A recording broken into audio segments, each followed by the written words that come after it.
Hello बच्चों, आपका हमारे YouTube चैनल बालाजी फिजिक्स पाठशाला में हार्दिक स्वागत और अभिनंदन है। आशा करते हैं कि आप सभी छात्र स्वस्थ होंगे और आपकी यूपी बोर्ड की परीक्षा की तैयारी बहुत ही अच्छे ढंग से चल रही होगी।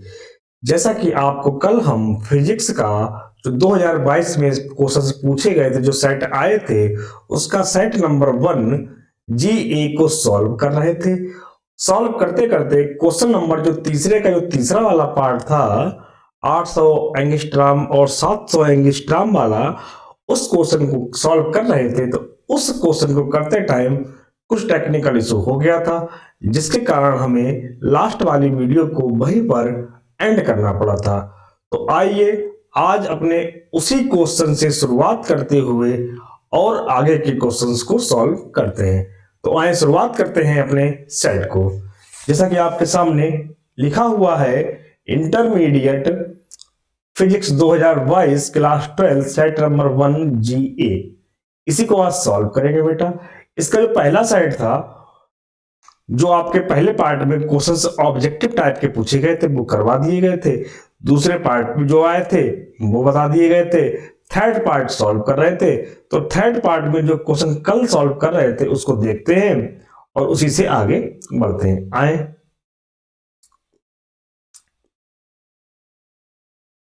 आपके सामने क्वेश्चन नंबर, ये तीसरे का जो 800 एंगस्ट्रॉम, मैंने तीसरे का जो घा वाला पार्ट है, इस पर आपका लिखा हुआ है 800 एंगस्ट्रॉम तथा 700 एंगस्ट्रॉम तरंग दैर्ध्य की परावैंगनी किरणें जब हाइड्रोजन परमाणु पर उसकी मूल अवस्था से डाली जाती हैं, तो इससे क्रमशः 1.8 इलेक्ट्रॉन वोल्ट व 4 इलेक्ट्रॉन वोल्ट गतिज ऊर्जा के इलेक्ट्रॉन उत्सर्जित होते हैं। यानी कि हमें यहाँ पर दो तरंग दैर्ध्य दे दी गई हैं। तो दोनों तरंग दैर्ध्य को पहले लिखते हैं। क्वेश्चन आप लोगों ने पढ़ लिया होगा। इसको हटाते हैं और शुरुआत करते हैं।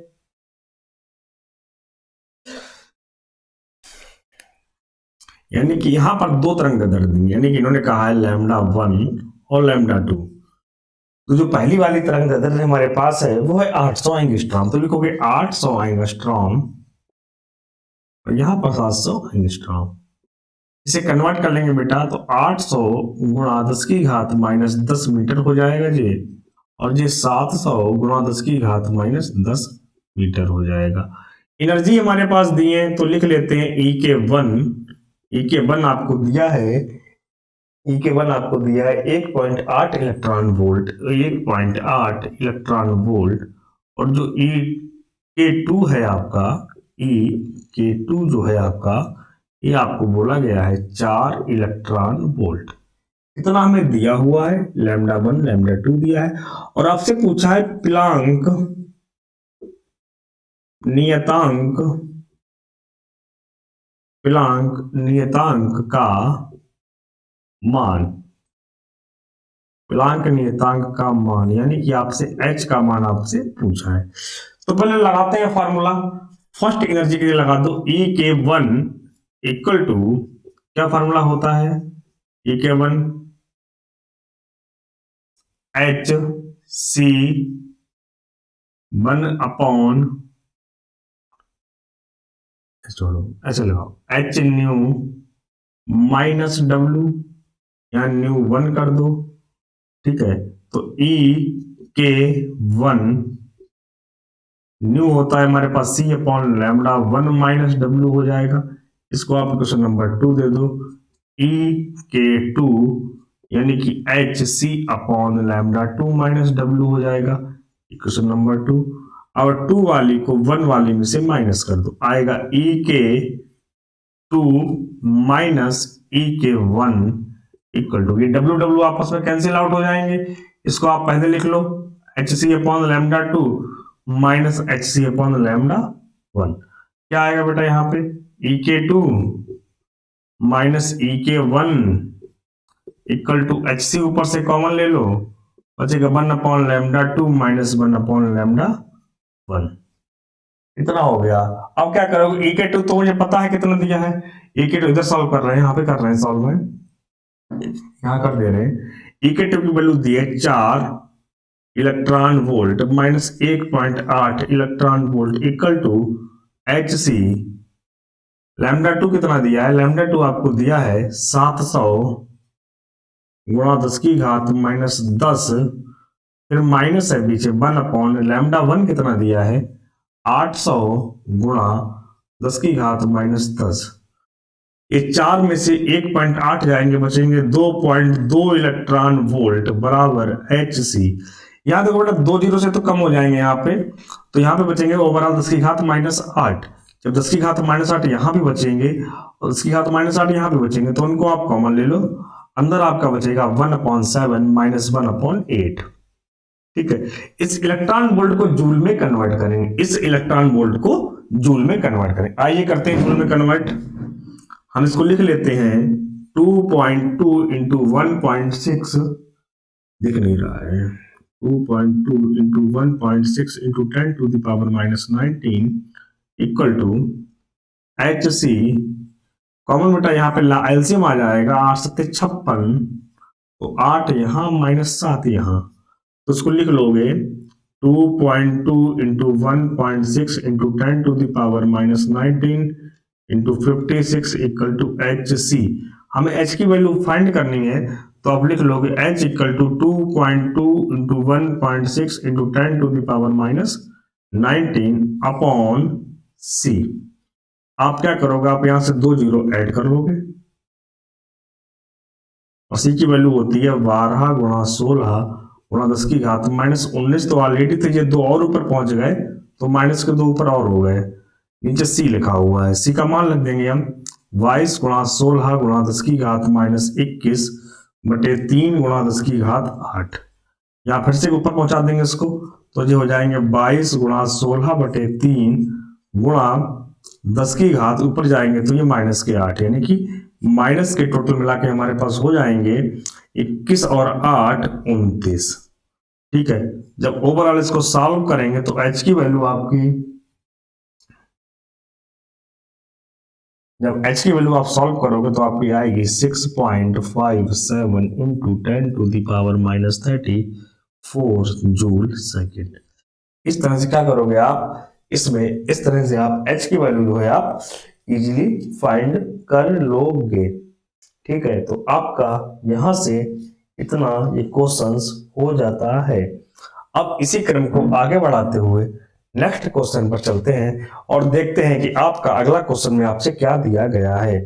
जैसा कि आपके सामने लिखा है, चौथे नंबर के का वाले प्रश्न लिखा है, थ्योरेटिकल क्वेश्चन है, दिया है प्रकाश तरंगों के व्यतिकरण से आप क्या समझते हैं। थोड़ा हिंट दे देते हैं आपके लिए, इसमें है हिंट के तौर पे आप समझ लेना कि क्या बताया गया है।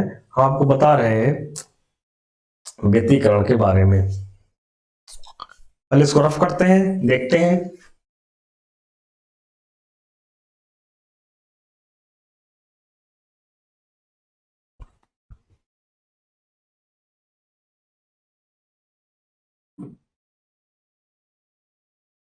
व्यतिकरण,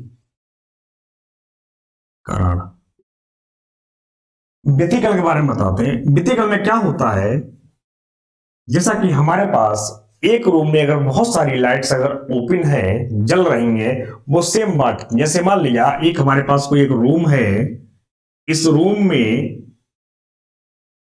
क्या हुआ, डिफरेंट डिफरेंट लाइट्स लगी हैं। मान लिया ये सारी लाइट्स जो हैं वो 10 वाट की हैं।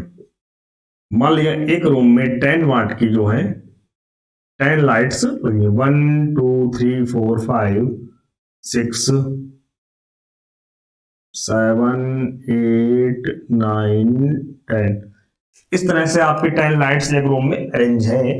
तो क्या होता है इसमें, मान लीजिए ये वाली लाइट चली, लाइट आपने ओपन करी, जब ओपन करोगे तो यहां से वेव निकलेगी। ठीक है, फिर यहां से आपने लाइट ओपन करी तो यहां से भी वेव निकलेगी, यहां से लाइट ओपन करोगे तो यहां से भी वेव निकलेगी, यहां से लाइट ओपन करोगे तो यहां से ही वेव निकलेगी, तो यहां से लाइट ओपन यहां से ही वेव निकलेगी, यहां से लाइट ओपन करोगे तब वेव निकलेगी। यानी इस तरह से हमारे पास जो 10 लाइट्स हैं, तो 10 लाइट से अलग अलग बल्ब की, अलग अलग एलईडी की जो आपने यहां पर लगाई है, सभी की तरंग यहां से चलना स्टार्ट करेगी। जब तरंग चलती है आगे तो क्या होता है, तो हमारे पास जब तरंगे सेम फेज में हूं, सेम कला में हो, यानी कि जब दो या दो से अधिक तरंगे आपस में अध्यारोपण करती हैं तब क्या होता है, कुछ बिंदुओं पर तीव्रता आपकी अधिकतम हो जाती है और कुछ बिंदुओं पर तीव्रता न्यूनतम हो जाती है। तीव्रता में होने वाले इस परिवर्तन को ही नाम देते हैं व्यतिकरण।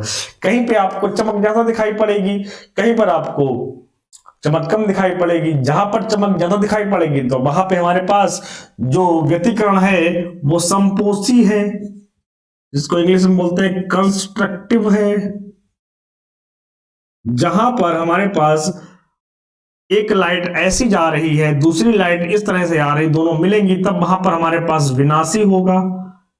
विनाशी यानी कि इसको बोलते हैं डिस्ट्रक्टिव बोलते हैं, डिस्ट्रक्टिव बोलते हैं, डिस्ट्रक्टिव बोलते हैं, इसको कंस्ट्रक्टिव कहते हैं। जब हमारे पास समान फेज, सेम यानी कि सेम मतलब क्रस्ट क्रस्ट मिल जाए या ट्रफ ट्रफ मिल जाए तब होता है संपोषी। हम लिख सकते हैं क्रस्ट प्लस क्रस्ट या ट्रफ प्लस ट्रफ। हिंदी में बोलते हैं सरंग प्लस सरंग या गर्त प्लस गर्त जब होगा तब आपका होगा कंस्ट्रक्टिव इंटरफेरेंस या ट्रफ प्लस ट्रफ, ठीक है, या कंट्रफ्ट प्लस हमारे पास क्रस्ट होगा हमारे पास, ठीक है, और क्रस्ट प्लस ट्रफ होगा। तो यहां पर हमारे पास डिस्ट्रक्टिव इंटरफेरेंस आ जाएगा।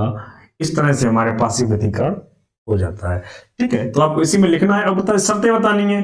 शर्त के लिए आप इसका यूज कर सकते हो, beta equal to D lambda upon 2d, यानी कि जो हमारे पास यंग ने 3 पर्दे लिए थे, इसकी बीच की डिस्टेंस d ली थी। जो स्रोत S1 S2 थे उनको हमने बीच की डिस्टेंस 2d मानी थी और लैम्डा ये वेवलेंथ थी जो लाइट हमने यहां पर इंसिडेंट करी थी। तो यानी कि d डायरेक्टली प्रोपोर्शनल है, यानी कि d जो हम जहां पर हम फ्रिंज बनाएंगे प्राप्त करेंगे वहां पर क्या होगा, उस वाले पर्दे को हम स्लिट वाले पर्दे से दूर रखेंगे। तो पहली कंडीशन ये होनी चाहिए, जिस पर्दे पर हम व्यतिकरण की फ्रिंजें प्राप्त करते हैं वहां पर क्या होगा आपका, उस पर्दे की दूरी स्लिट से अधिक होनी चाहिए, तब हमें ब्राइट फ्रिंज ब्राइट प्राप्त होगी, डार्क फ्रिंज डार्क प्राप्त होगी। लैम्डा तरंगदैर्ध्य ज्यादा होनी चाहिए, 2d यानी कि जो S1 S2 होते हैं इनके जो बीच की डिस्टेंस है वो कम होनी चाहिए। ये हमारे कुछ थ्योरेटिकल्स में क्वेश्चंस आते हैं, इनको इसी तरह से सॉल्व कर लेते हैं। अगर फिर भी किसी को किसी क्वेश्चंस में दिक्कत है तो हमने आपको बार बार बताया है कि आप क्या करें, हमारे टेलीग्राम पर जाएं और वहां पर जाकर हमको अपना क्वेश्चन मैसेज करें, उसका आंसर आपको हम बताएंगे कि आपको इस क्वेश्चन का आंसर किस तरह से लिखना है। हमने आपसे कहा है कि टेलीग्राम पर जाने के लिए क्या करना, आपको टेलीग्राम ओपन करना है और वहां पर सर्च वाले ऑप्शन में डाल देना है UP word physics by Aman sir. इस लिंक को आप ज्वाइन कर लेना, यहां से आपको हमारे तक मैसेज करने का रास्ता मिल जाएगा और आप हमें मैसेज करेंगे तो हम आपको जो भी क्वेश्चन में समस्या हो रही है वहां से आपकी समस्या को दूर करा जाएगा। और जो भी हम करा रहे हैं, सेट करा रहे हैं, सारी पीडीएफ हमने वहां पर अवेलेबल करवा देंगे। इंग्लिश में चाहो इंग्लिश में, हिंदी में चाहो हिंदी में। इंग्लिश में भी लोड नहीं हो पाई, आज या कल में इंग्लिश में भी आपकी वो लोड हो जाएंगी। तो इसी क्रम को आगे बढ़ाते हुए अगले क्वेश्चन पर चलते हैं, देखते हैं कि क्या लिखा हुआ है अगले क्वेश्चन में। अगले क्वेश्चन में लिखा है हमारे पास, लिखा है ये हमारे पास खा वाला लिखा है, एक प्रसारण केंद्र से 300 मीटर तरंग दैर्ध्य वाली प्रसारित की जाती है। एक प्रसारण केंद्र से 300 मीटर तरंग दैर्ध्य तरंग प्रकाशित की जाती है। यानी कि हमारे पास क्या है, अब तरंग दैर्ध्य हमें दी हुई है और बोला क्या गया है, एक जो हमारे पास कोई स्टेशन है वहां से ये तरंग दैर्ध्य आपकी प्रकाशित करी जा रही है। और आपसे क्या पूछा है इन्होंने, और आपसे कहा है कि क्या करना आपको है, एक 2.4 माइक्रोफैराड धारिता वाला संधारित्र उपलब्ध है। अनुनादी परिपथ के लिए आवश्यक कुंडली के प्रेरकत्व की परिकल्पना कीजिए। हमें क्या करना है, हमें अनुनादी परिपथ के लिए परिकल्पना करनी है। तो लैम्डा इन्होंने दिया है, तो जो दिया है जैसे दिया है वैसे ही काम करते हुए चलेंगे आगे। जो दिया है इन्होंने लिख लेते हैं पहले। लैम्डा बराबर आपको दिया है इन्होंने 300 एंगस्ट्रॉम। इसे आप कन्वर्ट कर लोगे बेटा, आएगा 300 गुणा 10 की घात -10 मीटर। और धारिता दी है C। ये तो आपकी हो गई तरंग दैर्ध्य, ये तो हो गई आपकी तरंग दैर्ध्य लैम्डा। और धारिता कैपिटल C बराबर दी है 2.4 माइक्रोफैरड।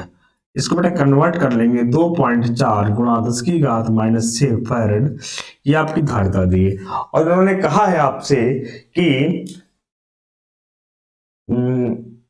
अनुनादी परिपथ के लिए आवश्यक कुंडली के प्रेरकत्व की गणना कीजिए। हमें प्रेरकत्व की गणना करनी है। प्रेरकत्व की कैपिटल L होता है, इसको हमें बताना है कि कितना होगा। ठीक है, तो लैम्डा दिया है।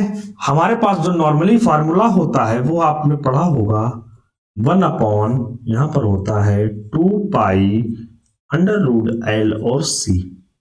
हमें L को फाइंड करना है, तो क्या करना पड़ेगा, इस फार्मूले को आप वर्ग करोगे।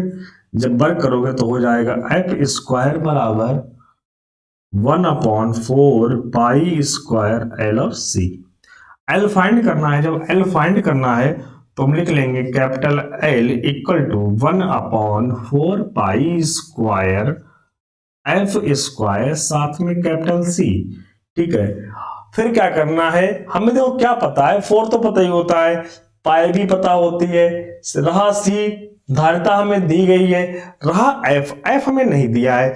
जब हमें F नहीं दिया है तो आपने एक फार्मूला पढ़ा होगा, ठीक है, कि एक फार्मूला हमारे पास होता है C बराबर, छोटा वाला C है, स्मॉल c बराबर F लैम्डा। तो यहां से हम लैम्डा जो है F जो है फाइंड कर लेंगे। F इक्वल टू आएगा C अपॉन लैम्डा। C की वैल्यू है 3 × 10⁸ लाइट, स्पीड ऑफ लाइट है। लैम्डा हमें दिया हुआ है 300 गुणा 10 की घात -10। तो ये 100 हो जाएंगे आपके, ये 100 तो यहाँ हो गया आपके -8। तो F इक्वल टू आपका आ जाएगा 10⁸ प्लस 10 - 2, यानी 10 8 18 में से 8 गए, बचेंगे 16। इसकी यूनिट जो होती है आपकी वो होती है हर्ट्ज। यानी कि 10⁻16 हर्ट्ज हमारे पास आ जाएगा। देख लेना कोई मिस्टेक तो नहीं हुई है कहीं पर, चेक कर लेना। अरे यहाँ पर आपकी तरंग दैर्ध्य जो है मीटर में दी है बेटा, तो मीटर में दी है तो ये एंगस्ट्रॉम लगाने की जरूरत नहीं है, ये मीटर में ही आपका है। जब ये मीटर में है तो यहाँ पर इतना ही रहेगा, तो सिर्फ 100 बचेगा। जब 100 बचेगा तो सिर्फ ऊपर जाके 2 माइनस होंगे, तो यहाँ पर 10⁻⁴ सिर्फ और सिर्फ 6 आएगी। ये हमारे पास F की वैल्यू आ गई। F की वैल्यू पता चल गई है। अब क्या करना आपको है, अब कुछ नहीं, सिर्फ और सिर्फ हमारे लिए यहाँ पर वैल्यू पुट करनी। वैल्यू पुट करते हैं, देखते हैं L equal to 1 upon 4 into 3.14, फिर मल्टीप्लाई करो 3.14 इंटू 10⁻⁶ इंटू 10⁻⁶, C 2.4 इंटू 10⁻⁻6। ये -6 ये +6 कैंसिल हो जाएगा। ठीक है, जब आप इसको पूरे को आप सॉल्व कर लोगे, वो वाला का सिर्फ मल्टीप्लाई करना है, ये हम आपके ऊपर छोड़ देते हैं कि आप इसको मल्टीप्लाई करके आप सॉल्व कर लोगे, और जो आपका आंसर आएगा वो आएगा 1.056 इंटू 10⁻⁸ हेनरी, माइनस का 8 हेनरी। ठीक है, तो इस ये हमारे पास क्वेश्चन नंबर 4 का जो आपका खा वाला पार्ट था ये फिनिश हो गया है। इसके बाद वही किरचॉफ लॉ दिए हैं। ठीक है, ये तो इसके आगे बढ़ते हैं, ये डेरिवेशन है, इसके आगे बढ़ते हैं। अब क्वेश्चन नंबर 5 के खा वाले पार्ट पे आते हैं। लिखा हुआ है क्वेश्चन नंबर जो 5 का जो खा वाला आपका पार्ट है, लिखा है, आपसे कहा गया है इसमें कि हमारे पास 2 × 10 की घात -10 मीटर त्रिज्या, आपके सामने क्वेश्चन लगाते हैं, पहले क्वेश्चन लगा लेते हैं। हाँ, आपसे कहा गया है कि 2 × 10⁻⁻10 मीटर त्रिज्या के वृत्ताकार लूप पर एक इलेक्ट्रॉन 3 × 10⁶ मीटर प्रति सेकंड की एक समान चाल से चक्कर लगा रहा है। हमें क्या दिया है, इलेक्ट्रॉन की चाल दी है और हमें त्रिज्या दी है, और आपसे पूछा है कि चुंबकीय क्षेत्र की गणना कीजिए। तो हमें पहले जो दिया है पहले उसको नोट करते हैं। दो ही चीजें पता है, दोनों ही लिख लेते हैं। ठीक है, क्वेश्चन आपका बहुत सरल है, ज्यादा आपके टिपिकल क्वेश्चंस नहीं पूछे गए हैं बोर्ड में, इसीलिए ज्यादा घबराने की आवश्यकता नहीं है। पेशेंस को रखते हुए आगे बढ़े। जो दिया है पहले नोट करते हैं। इन्होंने दिया है त्रिज्या दी है वृत्ताकार मार्ग की। मान लिया कोई हमारे पास एक इलेक्ट्रॉन है, वो इस वृत्ताकार में जो रेडियस इसकी आर है इसमें घूम रहा है, चक्कर लगा रहा है वृत्ताकार मार्ग में। तो इसकी रेडियस आपको दी है आर बराबर 2 × 10⁻⁻10 मीटर त्रिज्या है, तो -10 मीटर त्रिज्या है। इलेक्ट्रॉन की चाल भी दे दी आपको, तो बी बराबर आपको दे दिया है इन्होंने 3 × 10⁶ मीटर पर सेकंड। 3 × 10⁶ मीटर पर सेकंड, ये आपको चाल दे दी और आपसे पूछा है इसके केंद्र पर निकालना है। क्या निकालना है? केंद्र पर चुंबकीय क्षेत्र, यानी कि बी का मान आपको फाइंड करना है। ठीक है, तो आपने क्वेश्चन पढ़ लिया होगा, आप देखते हैं कि क्या लिखा हुआ है। ठीक है, तो हमें क्या करना है, जो केंद्र पर चुंबकीय क्षेत्र का मान होता है बेटा, वो होता है V = μ0I/2 रेडियस r। ठीक है, I = हमारे पास होता है Q/T। Q हमारे पास मतलब इलेक्ट्रॉन है, तो यहाँ पे E/T। T हमारे पास टाइम होता है, टाइम का मतलब कि कितना चल रहा है, एक चक्कर कितने में लग रहा है, 2πr/v। तो यहाँ पर जो I की वैल्यू आ जाएगी वो आ जाएगी EV, वेलोसिटी है 2πr। इस I को यहाँ पर जब पुट करेंगे तब हमारे पास जो B की वैल्यू आएगी μ0I/2, तो था ही था, R भी था, अब क्या आ गया है, I की वैल्यू आ गई है EV, I की वैल्यू आ गई है, तो 2 μ0/2r था, I की वैल्यू लगा देंगे EV/2πr। वैल्यू बेटा पुट करो, यहाँ पर वैल्यू पुट करेंगे तो क्या आएगा, μ0 2 दूनी 4 यानी 4π हो गए, EV हो गया, R और R के R स्क्वायर हो गए। इतना बन गया हमारे पास। जब इतना बन गया तो इसको सॉल्व करते हैं। सॉल्व करो, करेंगे तो आएगा μ0 जो 4π होता है, इसकी जो वैल्यू आपकी होती है वो होती है 10⁻⁷। E की value electron 1.6 × 10⁻⁹ into V velocity है, दी हुई है हमारे पास है 3 × 10⁻⁶/r²। r स्क्वायर मतलब ये 2 दूनी 4 और इसका स्क्वायर करोगे 10⁻⁻20। इस तरह से हम ये कर लेते हैं। यहाँ आप एक पॉइंट आओ, एक जीरो बढ़ा लो, तो 4 चौक आपका 16 हो जाता है। 4 3 12 लिख लोगे आप, यहाँ पे बटे में 10 लिख लोगे, गुणा 10⁻⁷ -7 प्लस 6 -19, ऊपर जाएगा ये आपका प्लस का 20। तो कितनी हो गई हमारे पास, 12/10 गुणा 10⁻⁷, और 19 हमारे पास 26 हो गए, और 26 जे भी हैं तो 10⁻0 बची, तो 1.2 इसकी यूनिट होती है टेस्ला। तो ये हमारे पास 1.2 टेस्ला आपका जो है आंसर आ जाता है। ये क्वेश्चन नंबर आपका नेक्स्ट वाला था, जो आप 5वें का दूसरा वाला था वो हो गया है। ठीक है, इसके बाद कर लो इसे, फिर अगले वाले क्वेश्चन की तरफ बढ़ते हैं। जो आपसे बोला गया है 500 वोल्ट के विभवांतर से त्वरित किया जाता है तो वो कितनी चाल प्राप्त कर लेगा। अभी आपके सामने क्वेश्चन लगा रहे हैं।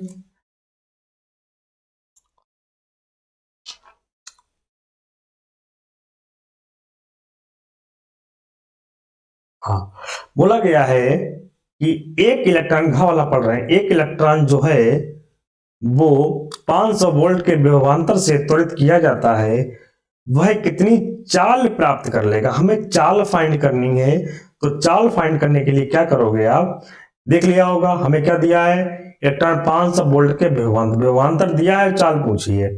विभवांतर आपको दिया गया है और आपसे चाल पूछी है, तो लगाते हैं भाई, विभवांतर दिया है, चाल पूछी है, और इलेक्ट्रॉन दिया गया हमारे पास है, तो इलेक्ट्रॉन दिया है, अभी करेंगे इसको।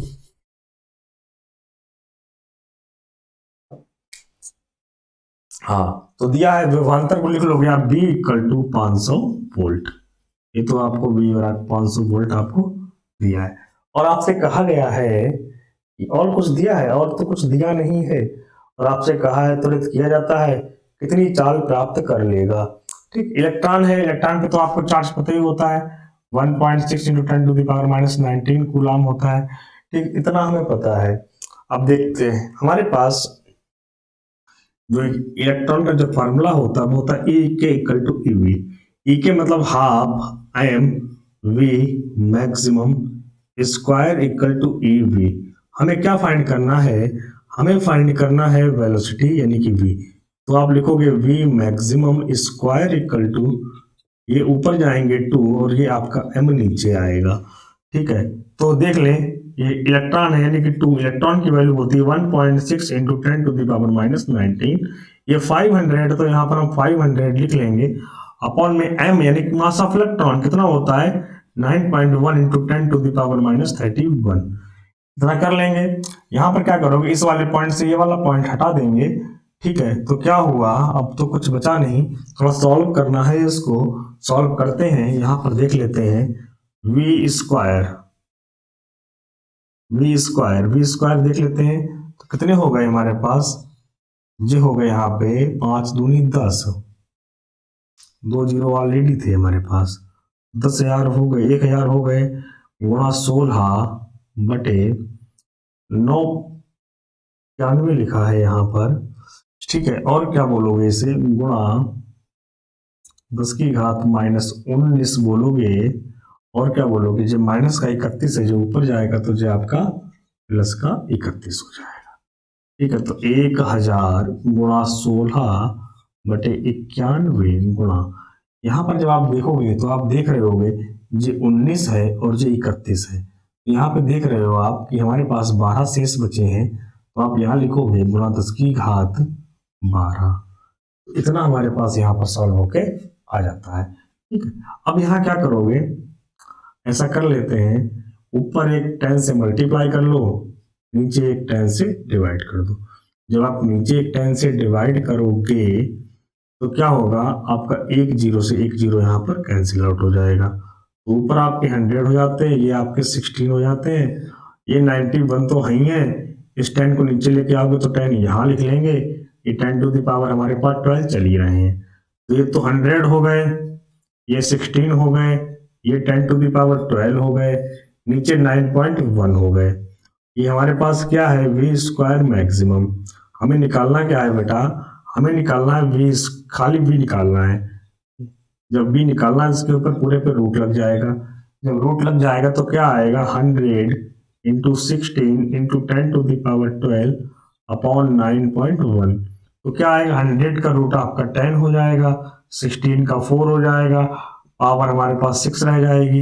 ये 9.1 अप्रोक्सीमेट 9 के बराबर मान लेंगे तो यहाँ पर आपका 3 आ जाएगा, तो 10 चौक 40 हो जाएंगे, बटे में 3 हो जाएंगे, गुणा में 10 की घात 6 हो जाएगा। तो आप देख रहे होगे 3 बन जा 3, ठीक है, कितना गया, एक रह गया, तो 3, ठीक है, फिर हमारे पास 10 हो गया, 3 हो गए, फिर 1 बचा, 3 into 10 to the power 6 metre per second, यानी कि हमारे पास जो आंसर आ जाता है वो आ जाता है, ठीक है, 13.3 into 10 to the power 6 metre per second. इस तरह से क्या करते हैं, क्वेश्चंस नंबर जो हमारे पास 5 का घा वाला था वो पूरा हो जाता है। इसी क्रम को आगे बढ़ते हुए चलते हैं। आगे आपका जो न्यूमेरिकल दिया हुआ है, साथ में दिया है अथवा में लिखा है कि किसी प्रिज्म का जो अपवर्तनांक कोण है, हम देखते हैं, जरा आगे बढ़ते हैं।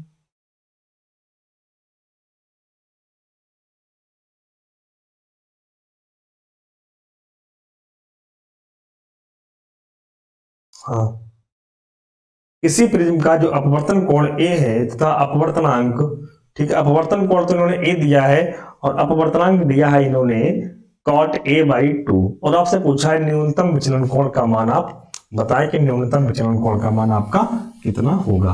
देखते हैं भाई इसको किस तरह से सॉल्व करते हैं, न्यूनतम विचलन कोण आपके लिए लेके आते हैं। क्वेश्चन पढ़ लिया होगा, जो चीज दी है उसको नोट कर लें और इसको सॉल्व करना शुरुआत करें। इन्होंने दिया है जो प्रिज्म कोड है वो कैपिटल ए है, ठीक है। तो हमारे पास जो n है, n जो n दिया है वो n दिया है cot a/2, दिख रहा है सभी को, दिख रहा है cot a/2 दिया है, ठीक है। तो हमारे पास जो फॉर्मूला होता है प्रिज्म के अपवर्तनांक का, sine a plus del m/2 upon sine a/2, n की वैल्यू आपको दी है cot a/2 equal to sine a plus del m/2 upon sine a/2। इस साइन a/2 की यहाँ मल्टीप्लाई कर देंगे, कॉट को लिख लेंगे cos a/2 upon sine a/2, और ये हमारे पास मल्टीप्लाई में आ जाएगा sine a/2 equal to sine a plus del m/2। इस साइन से ये साइन कैंसिल हो जाएगा, हमारे पास आ जाएगा cos a/2 बराबर sign a plus del m/2।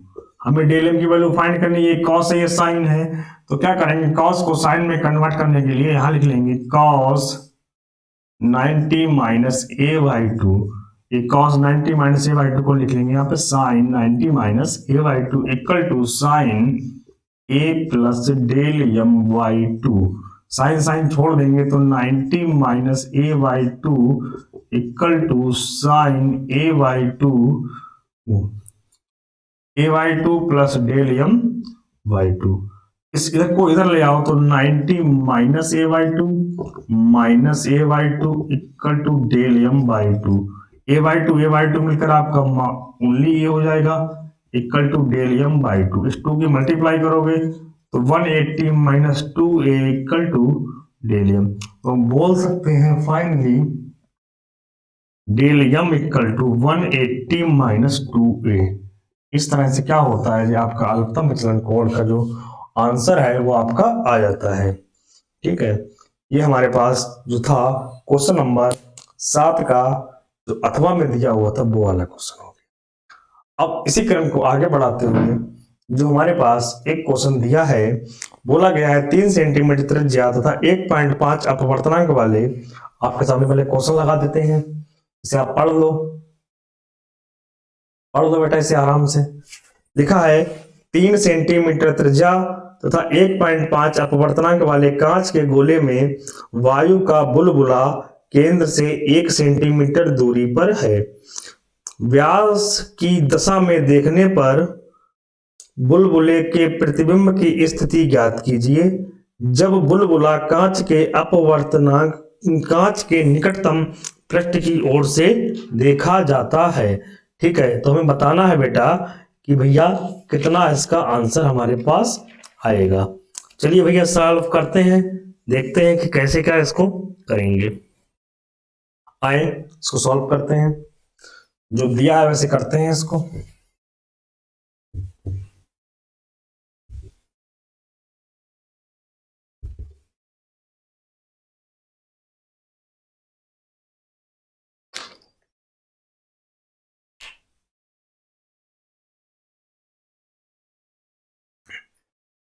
Question पढ़ ली, क्वेश्चन हटाते हैं।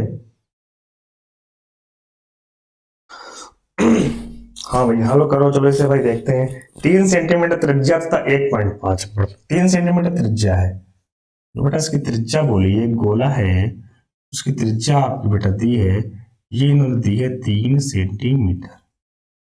मान लीजिए इसका सेंटर हो गया, यहाँ पर कोई एक पी पॉइंट है, उन्होंने बोला इसके एक मतलब यहाँ पर एक पॉइंट ओ है वो 1 सेंटीमीटर की दूरी पर है।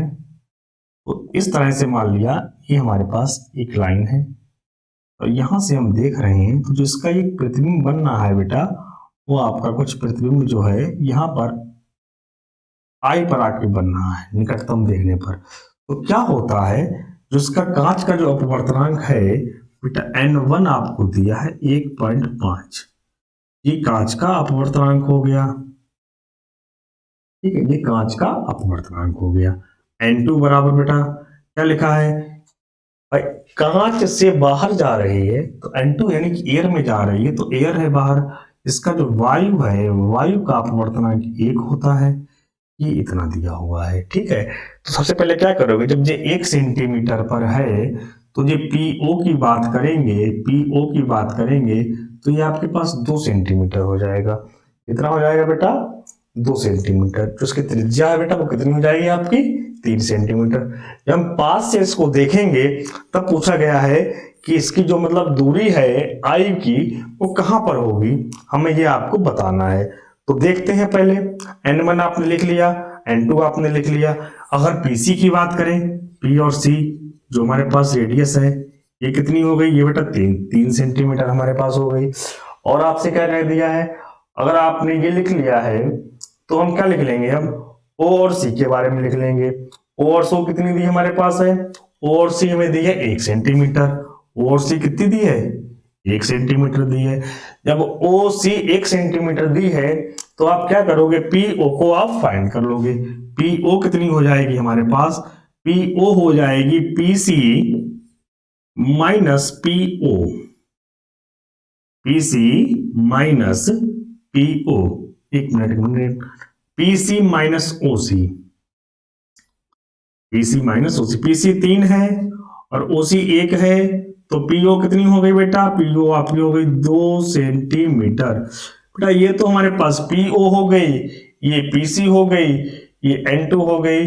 अब हमें क्या करना है, जो ये PO आपकी आई है बेटा यही हमारे पास U होता है, ठीक है, और जो PC आई है इसी को आप R बोलते हो, तो जी R होता है। N2 N1 हमें पता है, सारी चीजें पता है, तो हम इसको फॉर्मूला लगाकर इसको अब हम यहाँ पे सॉल्व करते हैं। सॉल्व करेंगे तो इसमें जो फॉर्मूला लगता है आपका वो लगता है N2 upon V minus N1 upon U equal to N2 minus N1।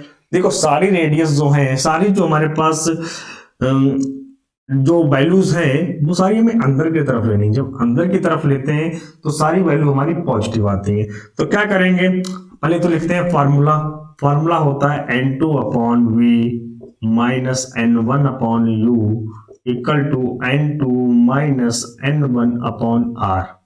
N2 की वैल्यू आपको दी है बेटा 1 बटे V की वैल्यू आपको फाइंड करनी है बेटा यहाँ पे, माइनस N1 की वैल्यू आपको दी है 1.5, U आपको दिया है बेटा 2 सेंटीमीटर इक्वल टू N2 आपको दिया है 1 माइनस 1.5 जो आपको रेडियस दी है P और C, ये दी है आपको बेटा 3।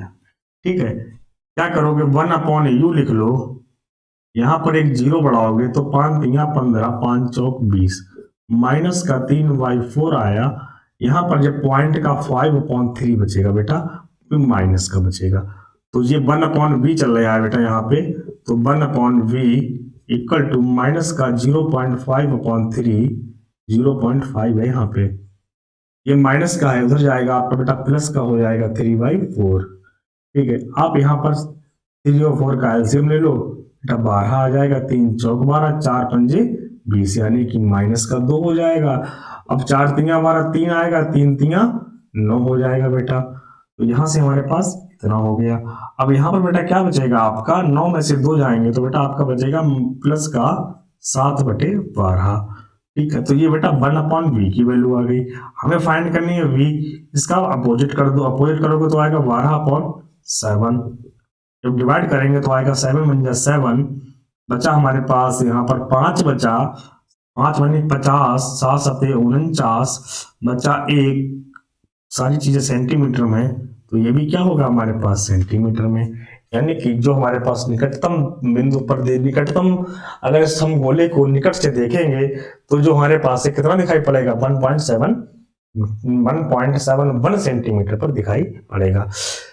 तो ये जो था बेटा हमारा जो था सेट नंबर जो हम कर रहे थे, सेट नंबर जो कर रहे थे, ये बेटा जो था वो हमारे पास जो इंटर का जो था 2022 में पूछा गया था। और देखा होगा आपने, हमने इसको 2 पार्ट में किया है।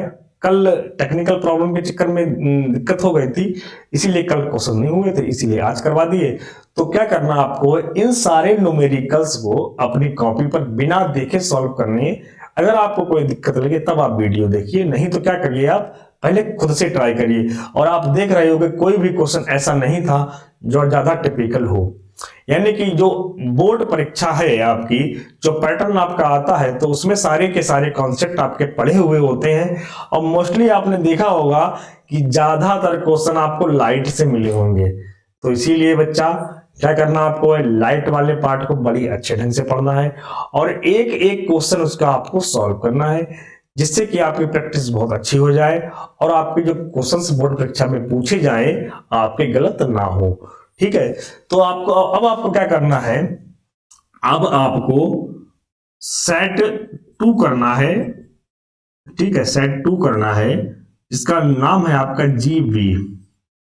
सेट 2 करना है जिसका आपका नाम है जीबी, इसको आप सॉल्व करो।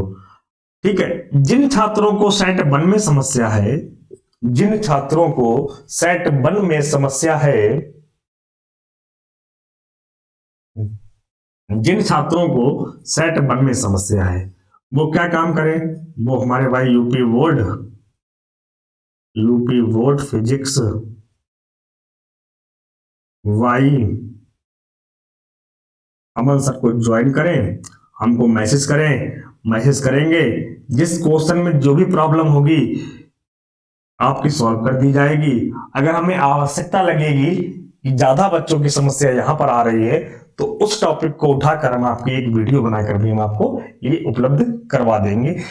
ठीक है, तो सेट नंबर 1 आप इस तरह से पूरा कर लेना। अगर किसी को सेट नंबर 1 के आंसर की अगर फोटो मतलब सोल्यूशन भी चाहिए है, इस क्वेश्चन के सोल्यूशन क्या होंगे, तो वो भी हमें मैसेज कर सकता है, उसको हम वहां पर भी अरेंज करवा देंगे।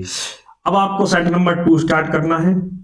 आज हमारे पास दिन जो है वो वेडनेसडे है। हम वेडनेसडे से अब क्या करेंगे, सेट 2 को करना स्टार्ट करेंगे। आप लोग करेंगे, अभी हम नहीं करेंगे। ठीक है, हम इसको उठाएंगे फ्राइडे को। ठीक है, फ्राइडे को हम सबसे पहले जो हम करते हैं, इस सेट के न्यूमेरिकल सॉल्व करेंगे